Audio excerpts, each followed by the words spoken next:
ಬಹಳ ಕಾಲದಿಂದ ಸಮೃದ್ಧಿಯಿಂದ ಕೂಡಿದಂತ ಒಂದು ಹಳ್ಳಿ ಇತ್ತು.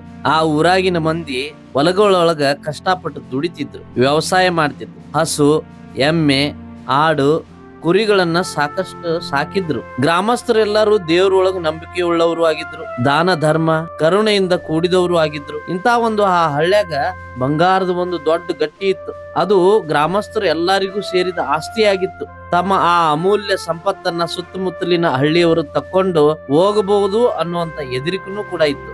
ಆದ್ರಿಂದ ಅವರು ಒಂದು ದಿನ ಮೀಟಿಂಗ್ ಸೇರಿ ಬಂಗಾರದ ಗಟ್ಟಿ ಸಂರಕ್ಷಣೆ ಮಾಡೋದು ಹೆಂಗ ಅಂತೇಳಿ ಚರ್ಚೆ ಮಾಡಿದ್ರು. ಒಬ್ಬೊಬ್ರು ಒಂದೊಂದು ಸಲಹೆ ಕೊಟ್ರು. ಕೆಲವರು ಊರಾನ್ ಹಿರಿಯರೊಬ್ಬರು ಮನ್ಯಾಗ ಅದನ್ನ ತೆಗೆದಿಡೋನು ಅಂದ್ರು. ಇನ್ನು ಕೆಲವರು ದೇವಸ್ಥಾನದೊಳಗೆ ಇಡೋನು ಅಂದ್ರು. ಆದ್ರ ಒಬ್ಬವ ಬಂಗಾರದ ಗಟ್ಟಿಯನ್ನ ನಾವು ವ್ಯವಸಾಯ ಮಾಡದೇ ಇರುವಂತ ಭೂಮ್ಯಾಗ ಊತ್ ಬಿಡೋನು ಅಂತ ಸಲಹೆ ಕೊಟ್ಟ. ಎಲ್ಲಾರಿಗೂ ಇದು ಹಿಡಿಸ್ತು, ಒಪ್ಪಿಗೆ ಆತು. ಮಾರನೇ ದಿನಾನ ಒಂದು ಬರಡು ಭೂಮ್ಯಾಗ ದೊಡ್ಡದಾದ ತಗ್ಗನ್ನು ತೆಗೆದು ಆ ಬಂಗಾರ ಗಟ್ಟಿಯನ್ನ ಇಟ್ಟು ಮಣ್ಣು ಮುಚ್ಚಿದ್ರು. ಇನ್ನು ತಮ್ಮ ಸಂಪತ್ತು ಸುರಕ್ಷಿತವಾಗಿ ಐತಿ ಅಂತೇಳಿ ಭಾವಿಸಿದ್ರು. ಈ ವಿಚಾರವನ್ನ ಆಜುಬಾಜು ಊರವ್ರಿಗೆ ಯಾರಿಗೂ ತಿಳಿಸೋದು ಬ್ಯಾಡ ಅಂತೇಳಿ ಮಾತಾಡಿಕೊಂಡ್ರು. ಕಾಲದ ಚಕ್ರ ಉರುಳೋತು. ಬಹಳಷ್ಟು ವರ್ಷಗಳು ಕಳೆದುವು. ಆ ಬರಡು ಭೂಮಿಯೊಳಗ ಬಂಗಾರದ ಗಟ್ಟಿ ಹೂತಿದ್ರಲ್ಲ, ಆ ವಿಚಾರ ಅರಿತಿದ್ದ ಹಳ್ಳಿಗರು ಅಂದ್ರೆ ಹಿರಿಯರು ಸತ್ತು ಹೋದ್ರು. ಆ ಊರಿನ ಹಿರಿಯರು ಆ ಬಂಗಾರದ ಗಟ್ಟಿ ಬಗ್ಗೆ ತಮ್ಮ ಮಕ್ಕಳು ಮೊಮ್ಮಕ್ಕಳಿಗೂ ತಿಳಿಸಿರ್ಲಿಲ್ಲ. ಹಾಂಗ ಗುಪ್ತವಾಗಿ ಇರಿಸಿದ್ರು. ಸುಮಾರು ವರ್ಷಗಳ ನಂತರ ಒಬ್ಬ ಸಾಹಸಿ ಯುವ ರೈತ ಆ ಬರಡು ಭೂಮಿಯಾಗ ಉಳುಮೆ ಮಾಡ್ಬೇಕಂತೇಳಿ ಹಾರಿ ಪಿಕಾಸಿಯಿಂದ ಅಗಿಲಿಕ್ ಶುರು ಮಾಡ್ದ. ಭೂಮಿಯನ್ನ ಹಸನ ಮಾಡ್ದ. ನೇಗಿಲನ್ನ ಉಪಯೋಗಿಸಿ ಉಳುಮೆ ಮಾಡುವಾಗ ಯಾವುದೋ ಒಂದು ವಸ್ತು ತಾಗಿ ಟನ್ ಅಂತೇಳಿ ಶಬ್ದ ಆತು. ಆ ಯುವ ರೈತ ಆ ಜಾಗದ ಮಣ್ಣು ತೆಗೆದು ನೋಡ್ತಾನ. ಅವಂಗೊಂದು ಆಶ್ಚರ್ಯ ಕಾದಿತ್ತು. ಫಳ ಫಳ ಹೊಳೆಯುವಂತ ಬಂಗಾರದ ಗಟ್ಟಿ. ಆಹಾ, ತನಗ ದೇವ್ರ ನಿಧಿ ಕರುಣಿಸ್ಯಾನ ಅಂತೇಳಿ ಸಂತೋಷ ಪಟ್ಟ.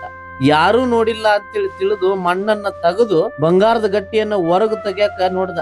ಆದ್ರ ಅದು ಬಹಳಷ್ಟು ವಜ್ಜಾಗಿರೋದ್ರಿಂದ ಹೊರಗು ತೆಗ್ಯಾಕ ಆಗ್ಲೇ ಇಲ್ಲ. ಅವ ಆ ಬಂಗಾರದ ಗಟ್ಟಿ ಸುತ್ತಾರ್ಗಿ ಹಗ್ಗ ಕಟ್ಟಿ ಎಳ್ಯಾಕ ನೋಡ್ದ, ಆದ್ರೂ ಬರ್ಲಿಲ್ಲ.